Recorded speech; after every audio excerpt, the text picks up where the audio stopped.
Good evening, everyone. Welcome on another Thursday night. This one, the 16th of October, for episode 189 of So What's Been Happening.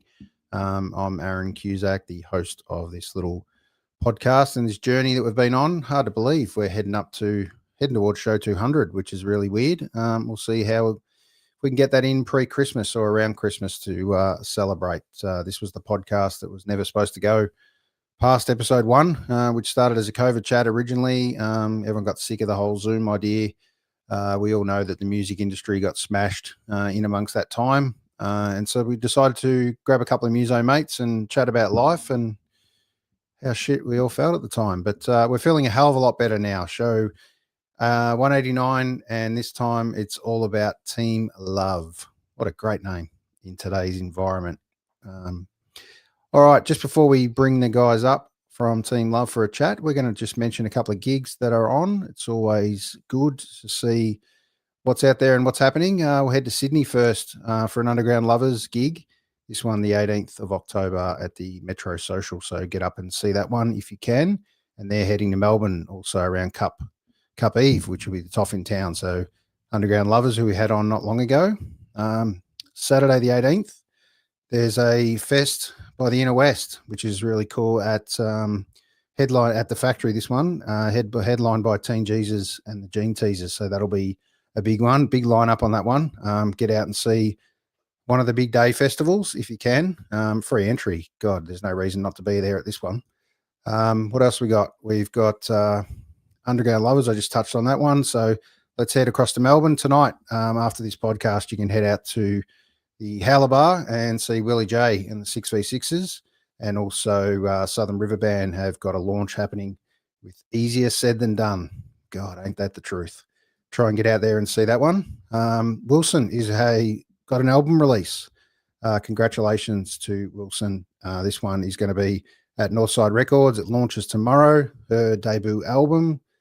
Super exciting. Finally, her album Bloom hits the airwaves tomorrow. So that'll be big. I've heard a lot of it and it's fantastic. So get out there and see that one. Another one, little celebration of a new bar called The Graveyard. And it's very rare in today's world that we get to see new venues popping up. We're losing venues left, right and center. So this one is a 3-day event. It's a Friday, Saturday, Sunday. This one, first of all, heads off with Electric Mary, who've just been back from good Aussie rock band back from Europe, who their last trip from Europe after 20 years of touring. This is it. And it's going to be an unplugged session, which will be really cool. So great to catch up with Rusty and the boys when they're coming back. And also the band Truck. Get out there and see them as well. So there's 3 different days, 3 different lineups. So get along and support a new bar in Coburg if you can. All right. So tonight, it's all about team love. So with that in mind, let's bring up 2 of the band members, Ruby and Tom. G'day, guys. How are you? Aaron, how you going? Hey. Good. Firstly, welcome to episode 189 of So What's Been Happening. It's been a long journey for us along this way, and it's been a bit of a journey with music for yourselves. So great to be putting out new music in today's world. Thanks for having us. Yeah, thanks for joining me on a Thursday night. You'd normally be rehearsing. Thursday's a big rehearsal day, or night occasionally. Depends what's on and coming up.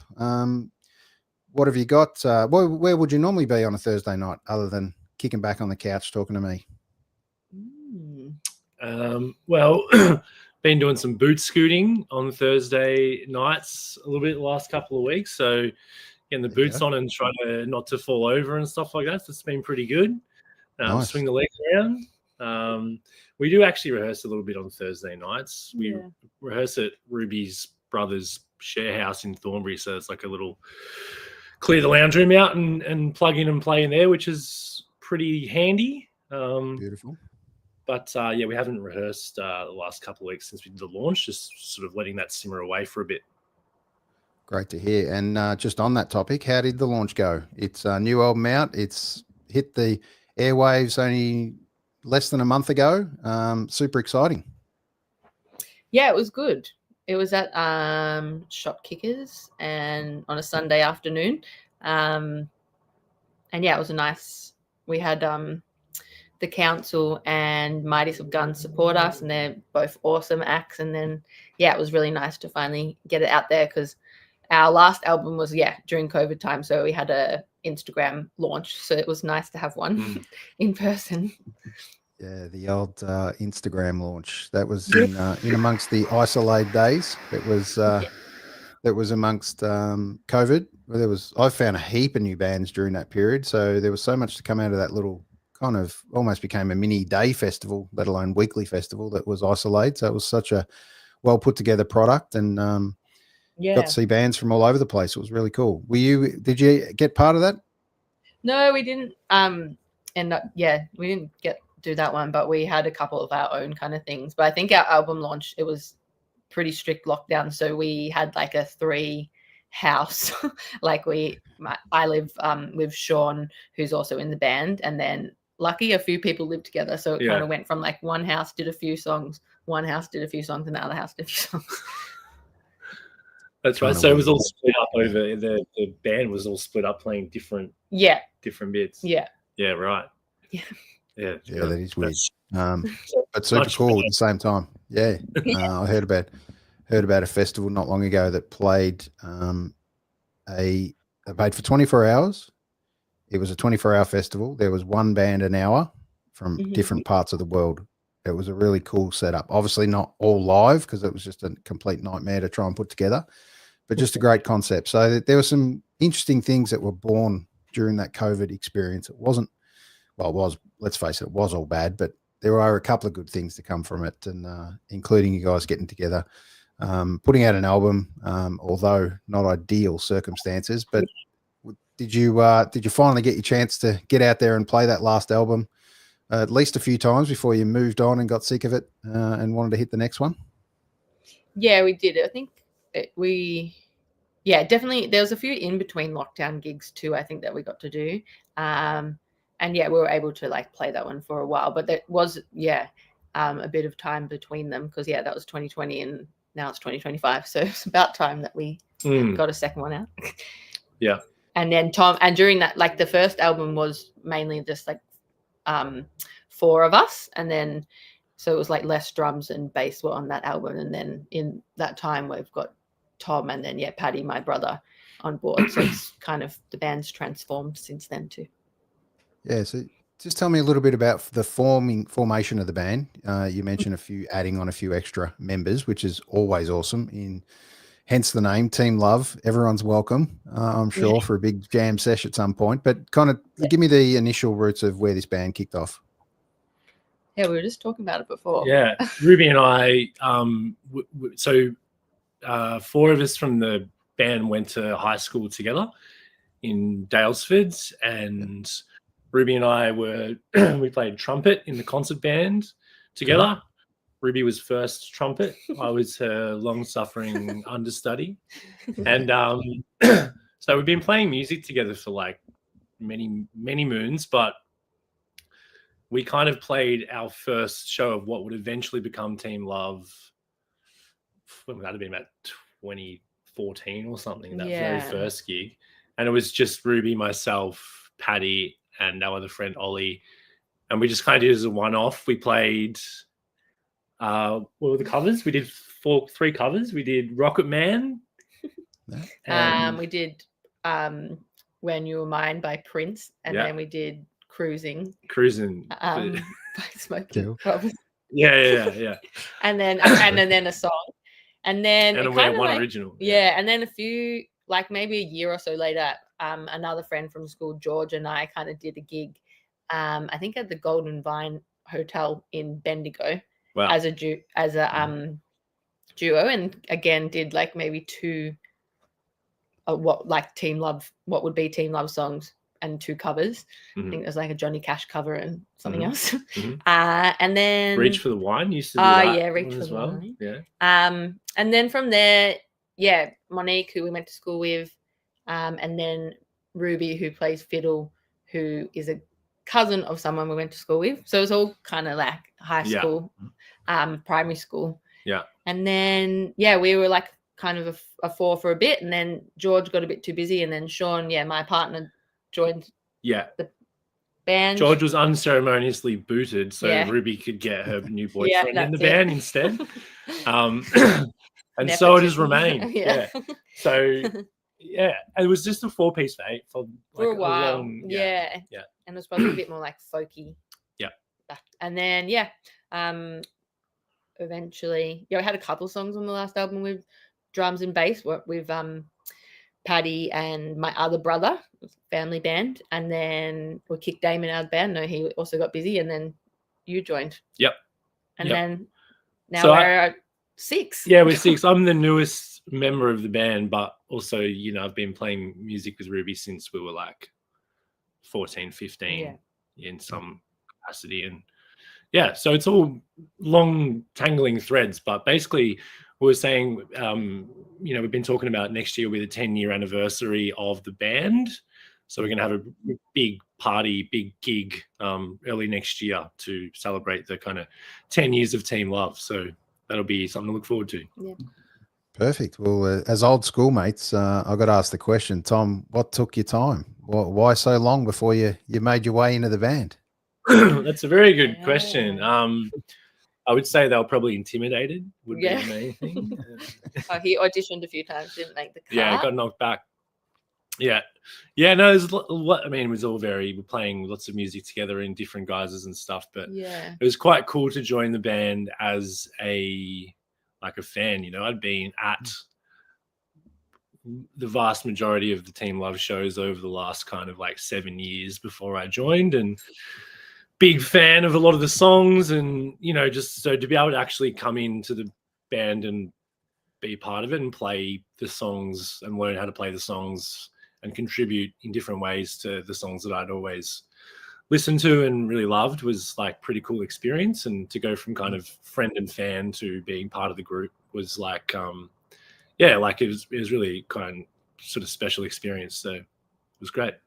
Yeah, nice. Well, I suppose if you're going to go backstage and steal the rider, you eventually got to be in the band and might as well money, contribute. right? Yeah, that's right. Yeah. All right, we're going to kick off with Tomorrow Is a New Day. Beautiful album cover, nice sunny moment. This one's a classic. All right, here, let's play a little bit of this. If I can hurry up and find the video. Here it is. Tomorrow Is a New Day.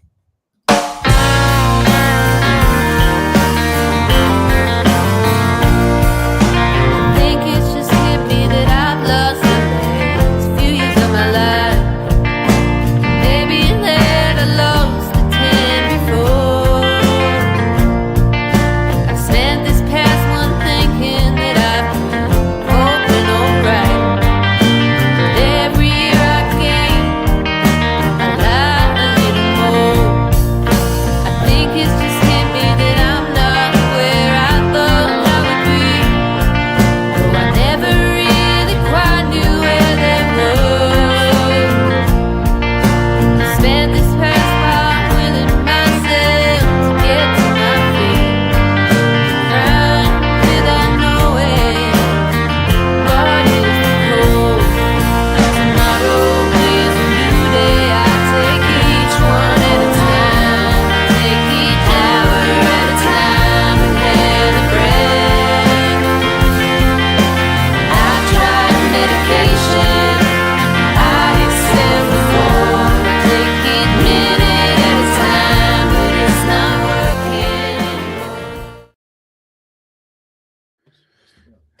There you go. Caught you napping. We're going to leave you hanging. We're going to play just a minute of each of these couple of songs to have a chat to, and then leave people hanging to make sure they get out and check this out.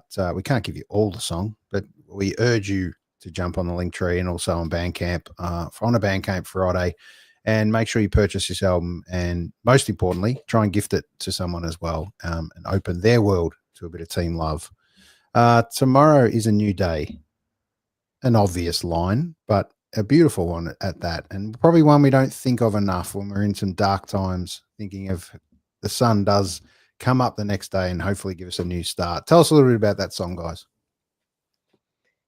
Yeah, it's one of the older songs on the album, that like from a writing perspective, and it is interesting because it is like kind of positive and it sounds positive, but the song itself, like a lot of our songs, is probably a bit depressing.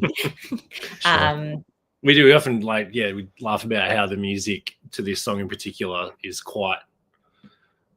It's not like a up and about party banger, but it does have a nice little kind of positive, vibey groove to it, and the lyrics are sort of a bit more morose. But I suppose it's just about you and your life, your crossroads, right? It's definitely like, I think, a pandemic-y song. It was like contemplating everything, I think. Like overthinking at the same time. Thinking. I think like when we put it out, I was like reflecting on it too, because there's a line about like not being ready, like knowing about having a child, and now when we released it, like now I have a 10-month-old child, so it's funny. Like it was definitely like, oh, what's going on? So but yeah Perfect. Cool. All right, this is the album cover, or the single cover. Gorgeous pick. Who is that little girl? Wow, it's actually my little youngest brother. They had long, it's always the boys that look like the girls when they're good on mum. Left the hair long and all looking cute. Definitely, my mum was like, "Don't cut their beautiful curly hair," and they both have beautiful curly hair. So that's my youngest brother, Eamon, who did play bass on the first album. So he's been part of it too. But yes, he's cute. He's still kind of cute, I guess. That picture was taken by their mum, and right? I think so, yeah. And it was just like one of those pictures that got sent around in group chats and stuff every now and then, just like such a cute picture of our friend. And then we were searching for something to put on the cover and the gig poster and stuff, and I was just like scrolling through pictures that we'd sent to each other over the last couple of years, and it's like, oh, maybe there's something here we can use, and then we just use that. And I think it just works really well. Like, it looks really nice, but it just kind of it reflects the title of the song quite well as well. Like, it sort of seems like it's that openness and that kind of blissful ignorance of youth about, like, you don't know what's going to happen next, and everything's an exciting sort of prospect at that age. Yep. Yeah, it sure is. I love the album cover, which we'll touch on shortly, but also especially the back of the cover. I'll highlight that one. It's a gorgeous pick. But let's chill down a little bit and talk about this one, Winter. Great sketch. Tell us a little bit about this album art for the single first. Where'd that come from? I just doodled that one. Kind of thinking about, I just did a little sketch. We were just saying, though, looking at that picture of Eamon, we should have done baby photos, for like kids photos for all of it, and made it cohesive, but that's okay. But like plenty more songs to come, with plenty of time for more baby photos. Yep. Because Winter was the first single, so we did that one before we kind of had this one, Tomorrow's New Day, pop up. But yeah. So did you use watercolors for that, or is that just biro? I think I did. I just like drew it and then watercolored, like put water on the biro. I'm very artistic. I don't know what I'm talking about. But just do a little doodle and then Inventing a whole new style too, Ruby. Yeah. True form. But keep an eye out for that clip or this album cover, and you can watch the beauty that was this drawing from Ruby as we play a bit of Winter.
Winter comes and goes so quickly. We wish it away sometimes. We're freezing. We hate it. And then we want it back because it's so hot and disastrous that we just want that cool icy pole feel again. What's your favorite season, guys? I like summer. I mean, today, where are you based, Melbourne. Aaron? Yeah, Melbourne. Yeah. Yep. You would know that today was the first kind of 30-degree day we had. So, yeah, I just feel excited. Like I'm just sort of walking around thinking about all the fun things we're going to get to do over the next few months, and being able to walk out around at night time at like 8 p.m. and it's still light and you're in a t-shirt and stuff. So I just feel like it's a fun time, and I like going to the pool and stuff. Yep, definitely. What about you, Ruby? Do you think the same? Yeah, they all have their quirks. I think I like the in between. Like I quite like when you come out of summer into autumn when it's still kind of warm and stuff in like March, and also I guess now it's spring. Like I like the coming in and coming out transitions. The transition. Yeah. Not too hot, not too cold. Classic Melbourne in between. We totally wasn't ready for a 30-degree day, sweltering almost. Wow. The sun's got a hell of a lot hotter than it used to be, that's for sure. Yeah. And then tomorrow it's like 19 again, I think. So it kind of died off, didn't it? Yeah. What's your favorite season, Aaron?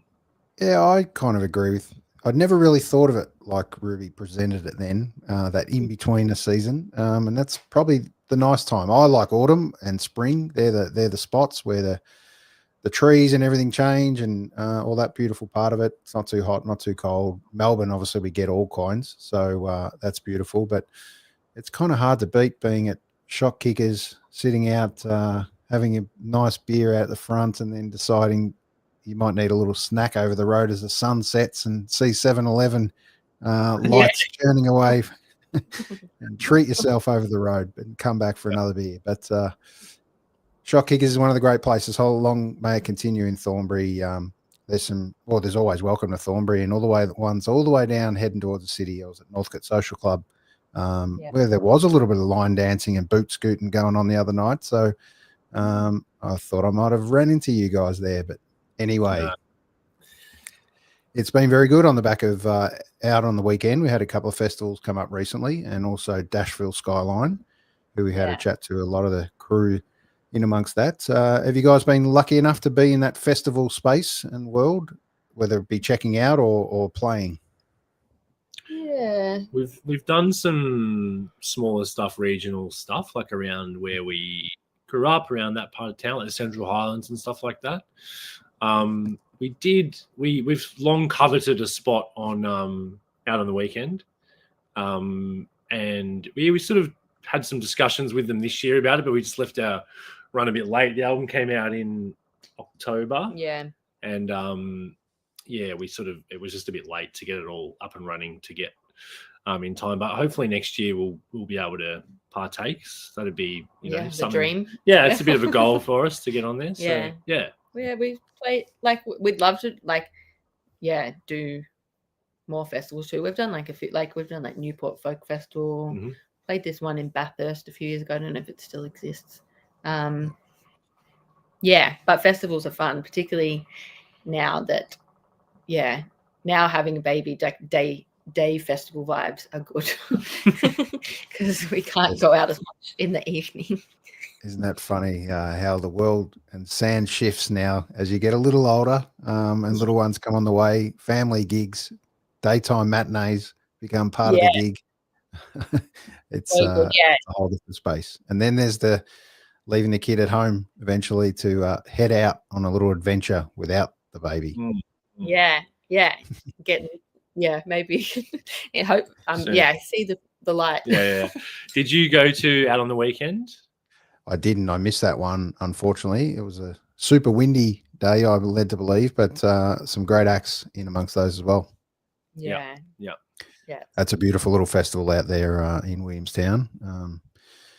Very nice. Go over the bridge and head over to that great spot at Seaworks. I think it's called there, that area. It's a great spot.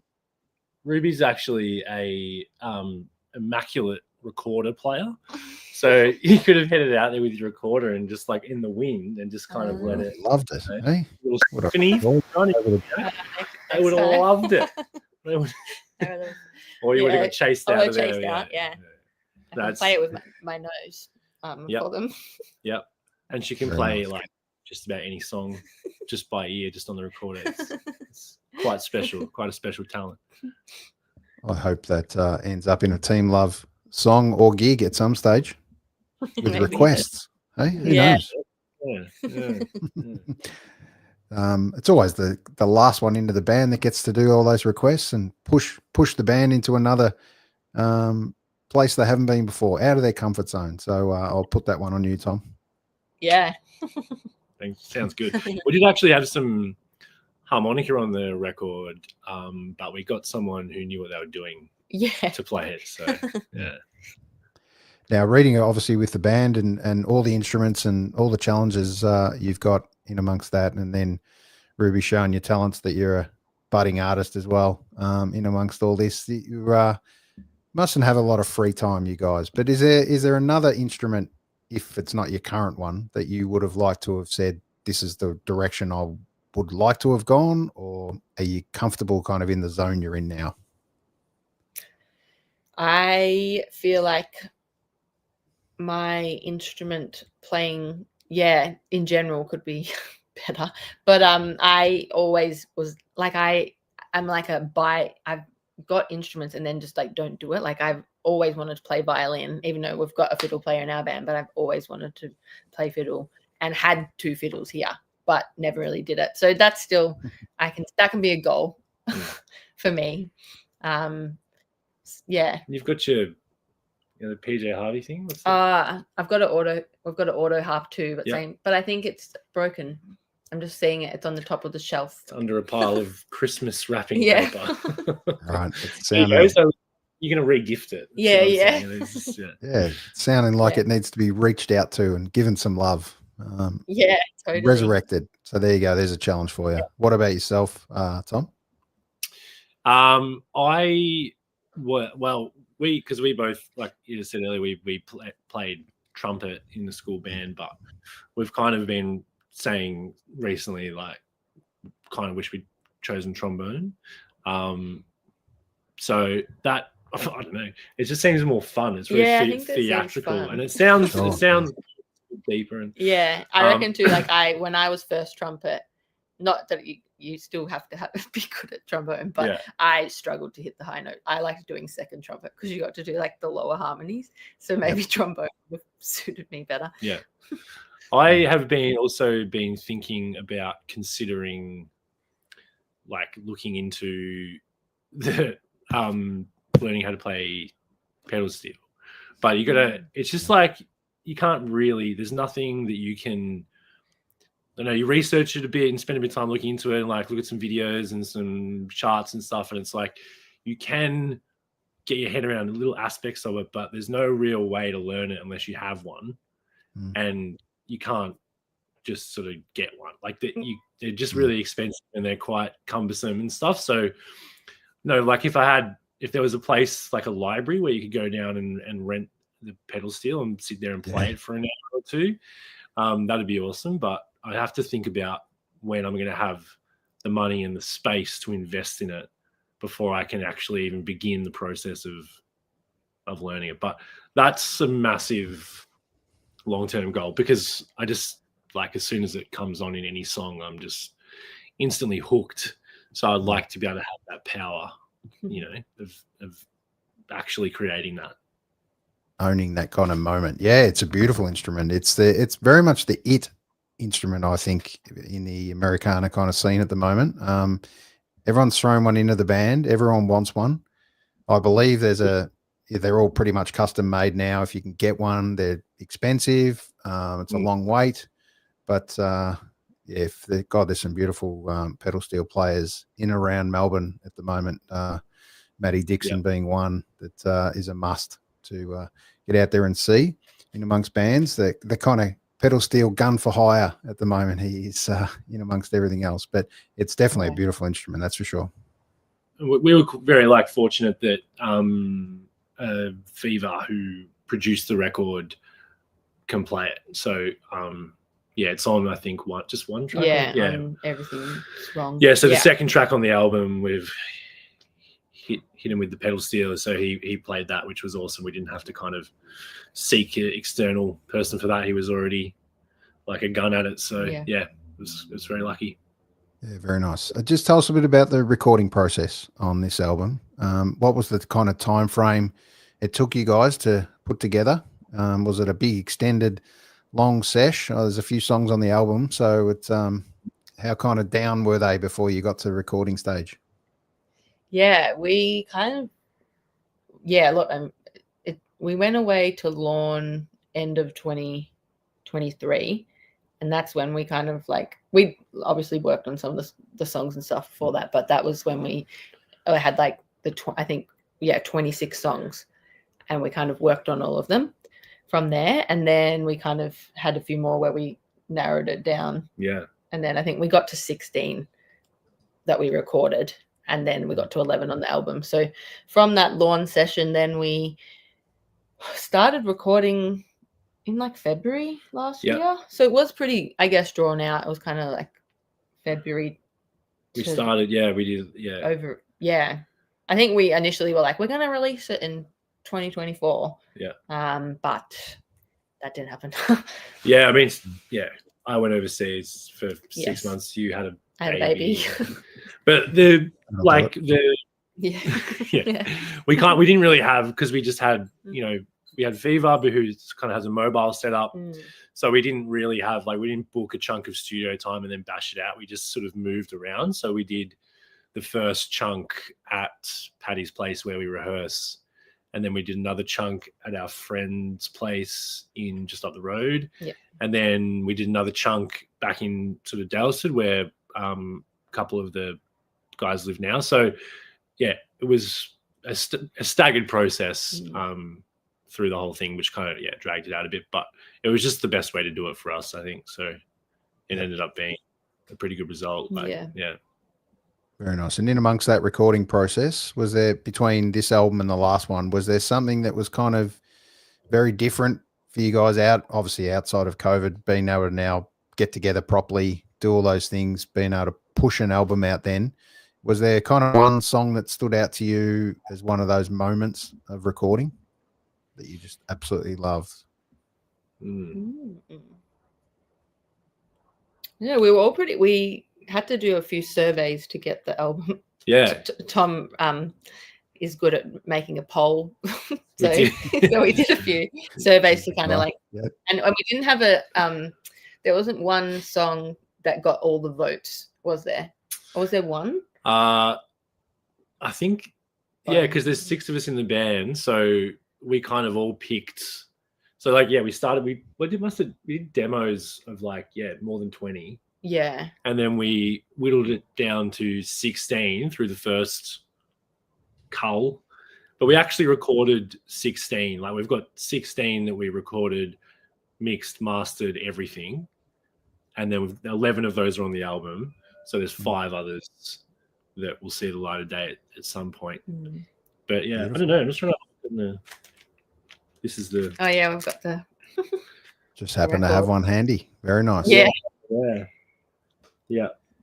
I feel like certainly the Tomorrow's a New Day was one that resonated early, and it felt quite different to the previous album, because the previous album, like you were saying, was more stripped back, folky, whereas Tomorrow's a New Day was kind of... We played it, from gigs, and it was the first kind of like big sort of rock and roll song, I suppose. Sure. That the band had done, and it was sort of a bit more reflective of the rest of the album in that way. And I think people, I don't know, I just remember like looking out when we played the Gem. I think we played it for the first or second time at the Gem, and like people were just like crying and stuff. Like, it really resonated with like people that we knew. It wasn't just like we brought strangers to tears, but yeah, it just felt like I don't know, just felt like a bit of a line, like a moment where we kind of had moved into a different way, and people were finding it quite emotional. Great. Oh, and then you went and put it as track 1 on the album to get everyone crying right at the start. Perfect. Yeah. All right, this is the album cover to Now Things Ain't Coloured Rose. What a gorgeous pic. Embarrassing at the time, or embarrassing years later, but one of those moments will never be forgotten. It sounds like there's plenty of those pictures in the catalogue. Yeah, there's some pictures getting around. Yeah, that's me in the toilet. There's definitely, I think you could get a few albums out of silly pictures amongst the 6 of us, surely. Yeah, probably. Yeah, definitely. That's hard to top though. Yeah. And it's still unclear whether that was a genuine catastrophe or whether it was you were doing a bit. Yeah. But like either way. Yeah, if I'm like being like, I'm cute in the toilet, or if I was falling in the toilet. Genuinely stuck in the toilet. And my parents are like, let's get the camera. Photo. Yeah, funnily enough, it looks way too cute to be staged. Yeah, so it was obviously put a moment in as like, can you get out of there so I can give you a treat at the time? And the beautiful back cover we must talk about. I mentioned that before. What a gorgeous little pic. That is what we enjoy. Out there looking at a beautiful garden. What a great memory. Gorgeous red tracksuit. What a setup. Yeah, that's Sean. And kicking some flowers. Yeah, but just hates nature. Yeah, no, but it's a night. I think I assume, I don't know where he is actually, but it was in his parents' album one time, and I just like took a screenshot of it because I thought it was so cute. And then to get the actual thing, I think Sean drove just to Geelong to get that, to scan it for the album. Yeah, it's beautiful. Great old poppy colours too. Yeah. Yeah, the colours came out really well, didn't they? It really, the tracksuit and the flowers coordinating. Yes, couldn't have made it better if you tried. Yeah. One of those moments when it's your birthday, and it's when it's no longer your birthday is the bigger problem. So as we get older, I think I hate celebrating my birthday. Then I actually enjoy it on the day when we actually get together, and whether it be friends, family, or whatever. And then I actually hate the fact it's no longer my birthday the next day. So I just want to know how you guys feel before we talk about the song. What's your birthday mean to you as you get a little bit older? Mine was a few weeks ago. Happy birthday for a few weeks ago. Thanks. And I think I see it now. Like, I think I just have to make a couple little plans and see your friends. We have been doing trivia some nights, and we happened to fall on a birthday, so that was nice. It's just nice to like see friends, and I try not to like overthink it too much and just have a nice day. But the day after your birthday is weird. Yeah, I think my mode, like, I always like to do something, and I feel like it's generally that motivation that, well, if you don't do it now, you're going to have to wait 12 months to do it again. So, you know, if you miss one, it's like, well, you kind of just have to wait a whole year. So, yeah. But one of the very first gigs I ever did with Team Love was at a grand final day party on Ruby's birthday, and she's a Collingwood supporter, and they won. So it was like we played a gig in the living room after the game with a few other bands at our friend's place. She got to see her team win, and it was her birthday. So that was a pretty special day. Yeah. Yeah. Better than the Really. alternative. Yeah. Yeah, definitely. It's combining celebratory moments are probably something I don't think we appreciate it enough, to be honest. We sometimes just let you skip through, and then it all becomes about the kids as the kids come on board. And then you think, God, what did we actually do before we had kids? Because everyone fusses over the little kid and loves a first birthday, as you'll experience. And it's pretty cool. And then before you know it, they're 21 and 30 like mine, and it all pushes by quickly. Yeah. So enjoy those moments. They're very special. That's for sure. We don't celebrate them enough. And I'm trying to change that mentality of not wanting to celebrate my birthday. So this year I went self-indulgent, turned 50, and decided it was so hard to get people together, and I didn't really want to party. So I said I wasn't going to do it. So I organized to get out and see 50 bands in the month of May, which that's so cool. That's some great. say is a massive challenge. And I actually did it pretty easy, to be honest, because it wasn't 50 gigs, it was 50 bands. So on some days I got to see 8 or 9 bands.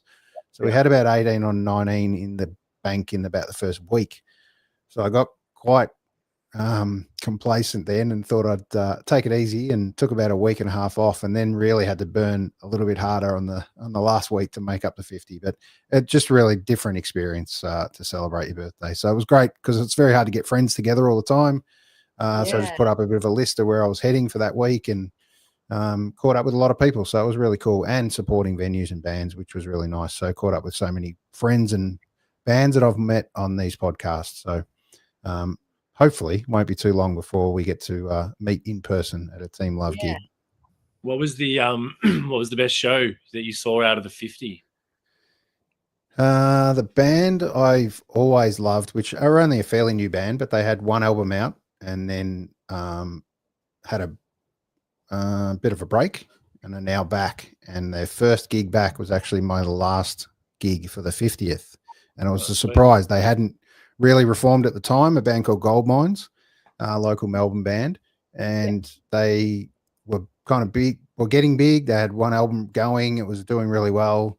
And then they, for other reasons, they kind of fell apart, joined other lineups, got lots of things going. And then now have reformed, about to put out another album, which is really cool. So Awesome. That was about it, but there was plenty, to be honest. There was so much in amongst that, lots of different genres, which is really cool. So they're all, first one's as good as the last one. But what I really did, I loved, and I do a lot, is get to the entire lineup of the gig, right? So not just turn up for the headliner, and saw some amazing artists that you might see in full normally, but they're playing as a duo or a solo for one of those nights. So it was very special to see lots of different bands in different formats at different venues, most importantly.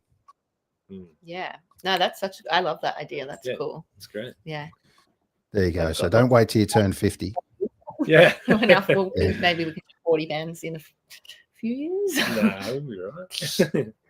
Yeah, don't put a number. Don't wait for a big milestone. Just pick your next birthday, and that's how many you're going to do. So yeah, set everyone a challenge. If everyone did that, God, think of how the music industry would be pumping if that was the case. Yeah, totally. So you mentioned earlier when you were doing the plugs at the start about that new venue in Coburg, the Graveyard, was it? What do you know about that? I don't know too much, to be perfectly honest. I know I think there were some recordings and stuff that were happening at this little bar, and it's effectively become a venue as such. So I'm not really even sure how big it is. I noticed that a band I love, mates of mine, Electric Mary, are pretty big ish rock band. Sadly, you've got to go overseas if you're a rock band to make it, and then come back and no one knows who you are in Australia. But after 20 years, but they're playing an acoustic style gig, so that would be a first really for them in a long time. But yeah, 4 or 5 piece bands. So yeah, it should be a reasonable setup. So it's awesome to see that new venues. Someone's out having a crack, putting a new venue together. Be keen to check it out because, yeah, like you said, there's not that many new venues opening at the moment. So hopefully, people get there and support it, and it gets a good kick on to start off with. Yeah, well, definitely what happens, as you know, especially in and around suburbia, Thornbury, Coburg, Brunswick, they're closing them quicker than they're opening them. That's for sure. People are crushing them out. So not easy to rehearse. You touched on before being able to rehearse at home in a Thornbury area. That comes with its challenges, doesn't it? I think they must have good relationships with the neighbours. We don't. And his housemates. Yeah. We just rock up and the housemates are like, "Oh, are you practicing?" But I think it's fine. Most of his housemates are either are in bands or have been in bands, and they kind of know the drill. But we just don't really go. I think that's got to be the secret of it. Like you just kind of cut it off at 8:30, and no one seems to mind. It's more like if you were sort of taking the piss and stuff, I guess, with it, that people would have an issue. But yeah. It's just a good, if we for example, before the launch, we wanted to have a really big, long, thorough rehearsal. So we booked into a studio for that. But just for these just sort of little ones you do midweek or whatever, just to brush up, it's just really handy to have somewhere just come in and plug in and play for a couple of hours. Yep, definitely. All right. What have we got? We touched on, and we didn't even go and play it then. No longer my birthday. We chatted a lot about our birthdays, but we're never going to undervalue a birthday again. So, all right, here it is. No longer my birthday.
It's okay, Ruby. You can have a little drink. Just water. It's just water, I swear. It's just water. That's okay. It is Thursday. And it's past 8 o'clock. Yeah, no, it's just my big water cup. Yeah.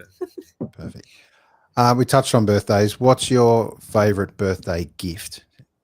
Do you remember receiving one that you thought, no matter how old you were, that you got one and gone, yeah, that's pretty cool. I've either still got that or I loved getting that. I was pretty lucky on my 30th birthday. All my friends put in for my mini Maton that I play in the band. Because earlier on in the band too, I wasn't playing. I was just singing, and then I just started doing it, and then it was like I want a little guitar. But yeah, so I was very lucky. So that's definitely up there. What about you, Tom? You got one? Best birthday gift. I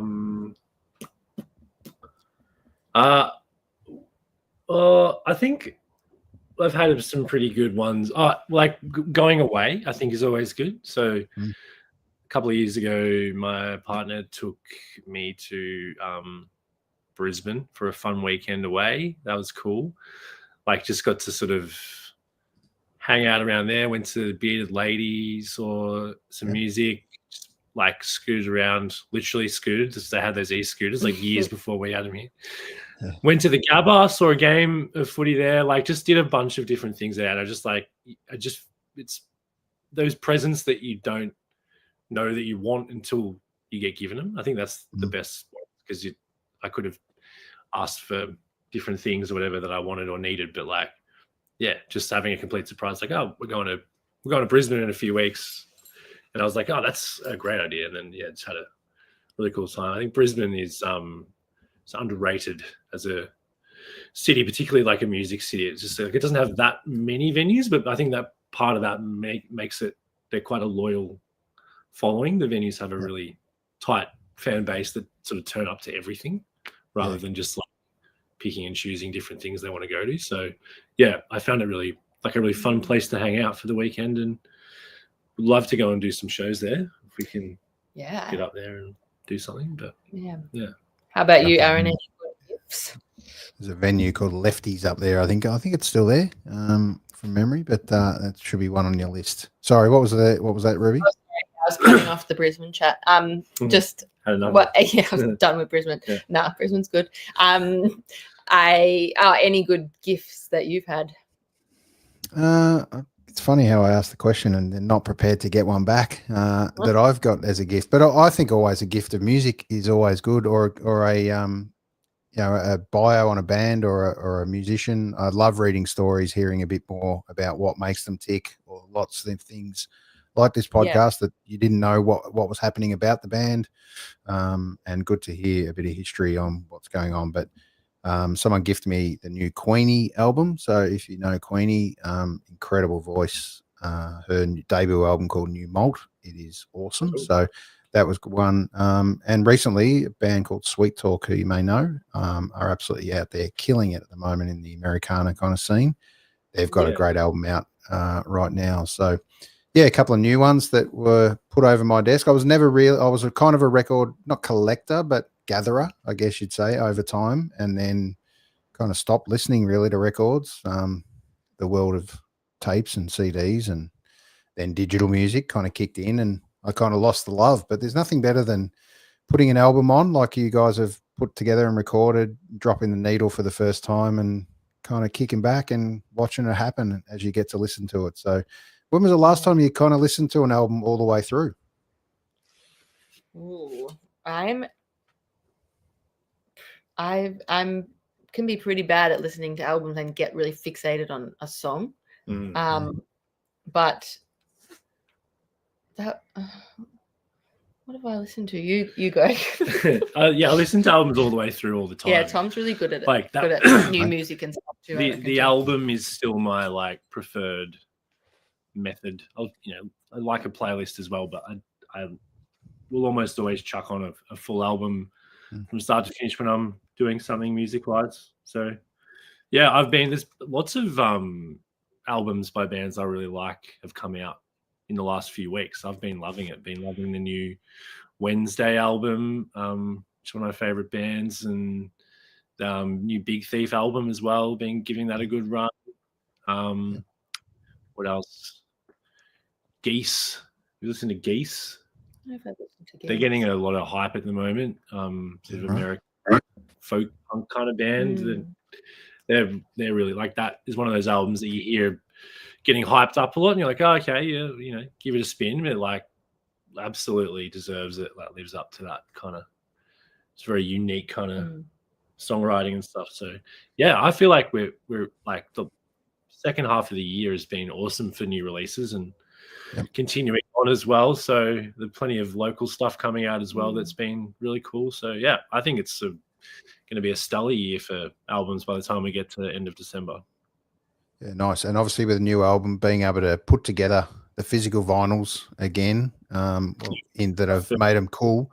How was the challenge of deciding first track B-side? Was that a challenge that you guys took on, or was that something that just happened the way the songs kind of fell?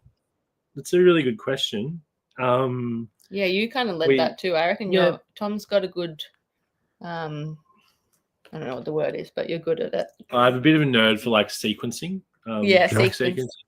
But sounds like you've got an appreciation of that, given the way, if you know, and you probably appreciate that more being a listener all the way through. I think so. Yeah, so track 1 of side B is the song that Sean sings on the record, called Bones. So he wrote that years ago and has been chipping away at it, and then Ruby very generously allowed him to sing one song on the record. Yeah. And it was one that was like, it could have been a single, like it was a really big chorusy kind of song, then people really responded to it when we played it live, but it's a bit longer. It's like sort of up towards the 6-7 minute mark, and just felt like a good way to open the second side, just with something that is catchy and hooky, but it's also, it starts small, so the full band doesn't sort of join in until halfway through.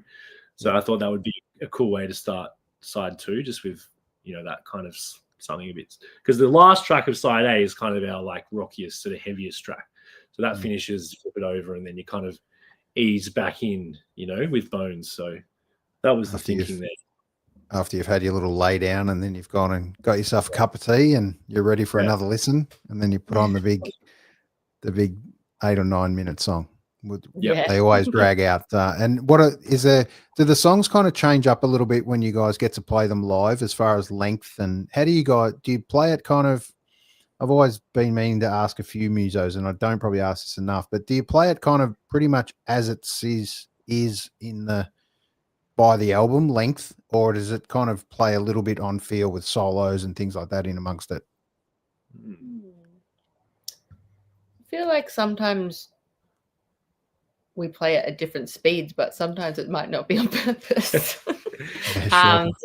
We generally do it by the book, I think, pretty much. Yep. I mean, they're a bit different than the album, like lengthwise, but we've got additional stuff on the album that we don't have live. Yeah. So they do sound a bit different, I guess. But yeah, we're pretty probably pretty by the book. I guess like there's a few like exceeded expectations where we have a few big, like everyone kind of gets a turn. There's like a keyboard solo, fiddle solo. So that mixes it up a bit. And we did at the launch, we did, because one of the songs was similar chords to what pop song was it? That Don't Let Go by In Vogue. So we kind of put that in there. Yeah, we just sort of did a bit of a like musical interlude where we switched from our song to that, and then kind of back into our song. So that's not on the record. No. But So I feel like we're not that much of a jam band, so we don't really go off in tangents too much. But yeah.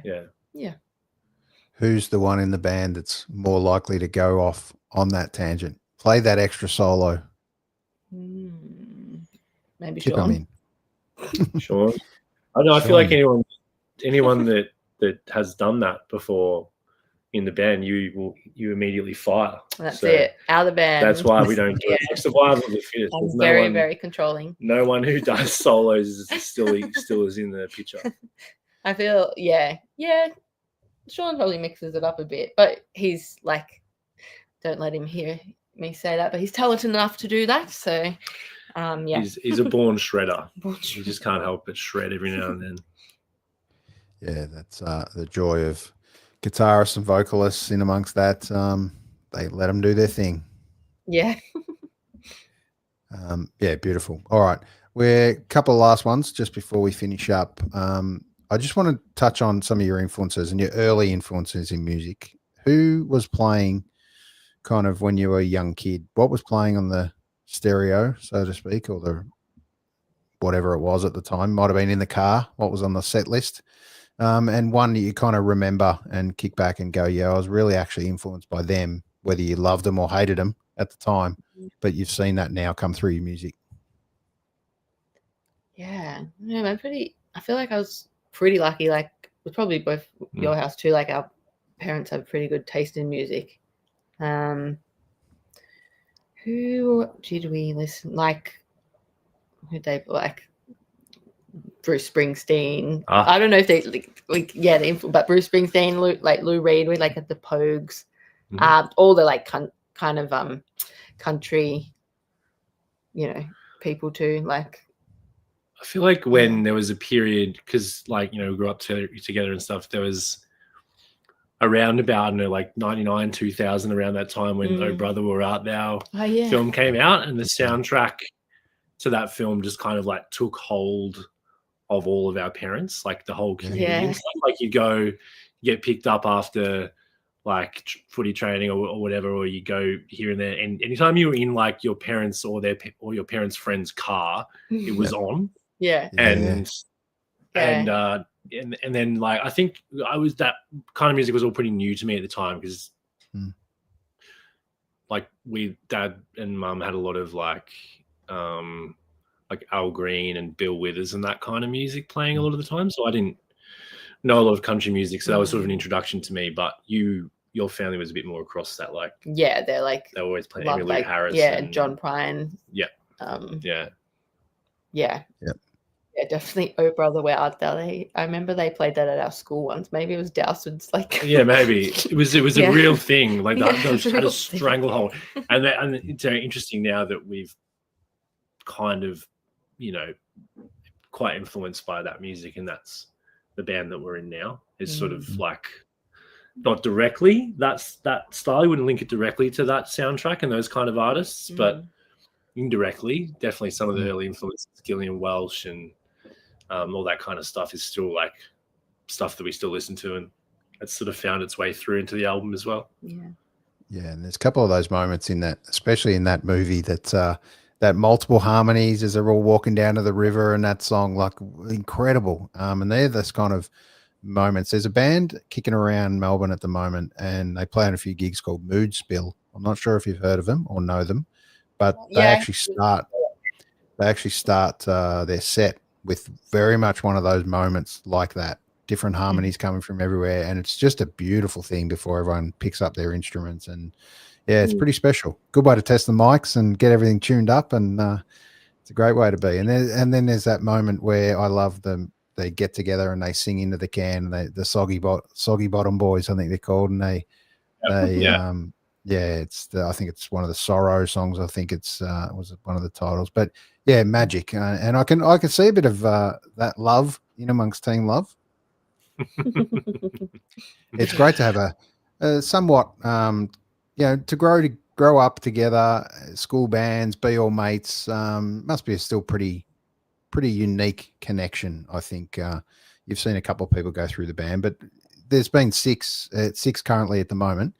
Is there likelihood of that band expanding any more in the future, or adding additions for certain gigs, or getting certain friends up? Because it sounds like you've got a hell of a lot of muso mates that get along to these gigs as well. So does it expand any further than the big six?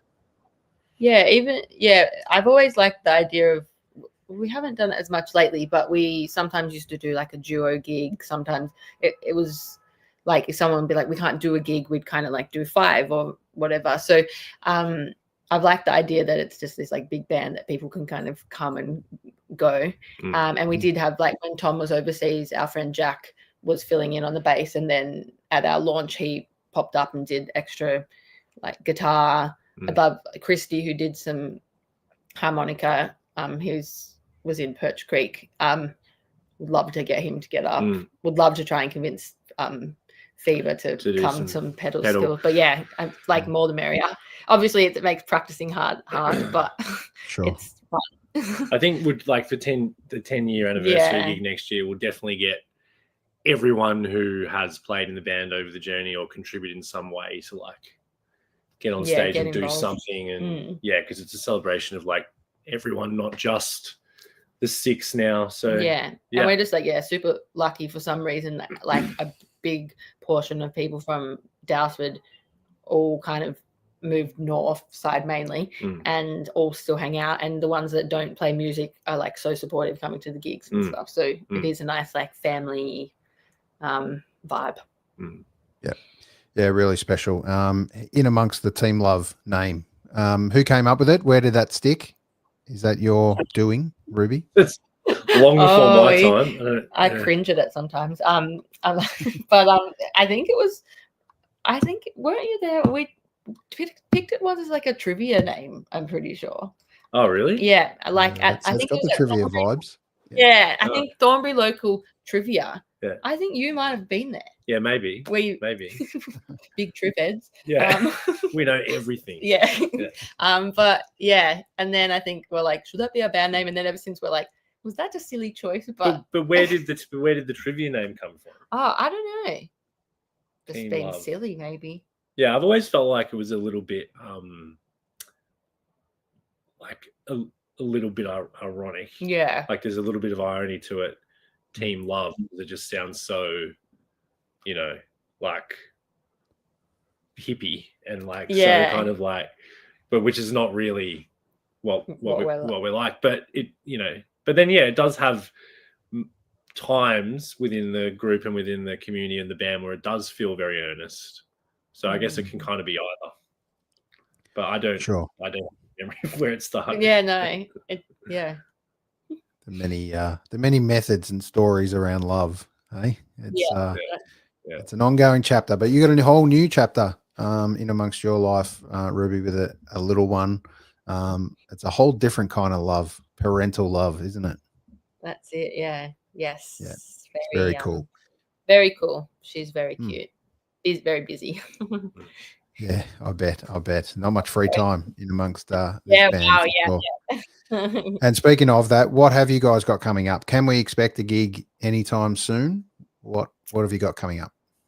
Yeah, I think just because of, particularly because of, baby Bobby and just where we've been, we probably haven't been as organized as booking gigs and that kind of stuff, but we are motivated to. And coming up to this 10-year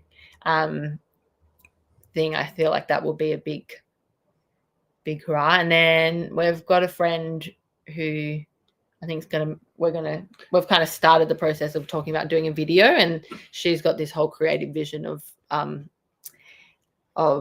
a gig for that too. So it's a bit watch this space, but definitely things will coming up. Yeah, there'll be. I think we'll do a show. We'll announce a show hopefully soon where we can do where the video will be shot at a sort of gig space where we'll do a proper gig and shoot the video, and then hopefully after that we can do a video launch, which will be cool. We haven't actually done a video for this album yet.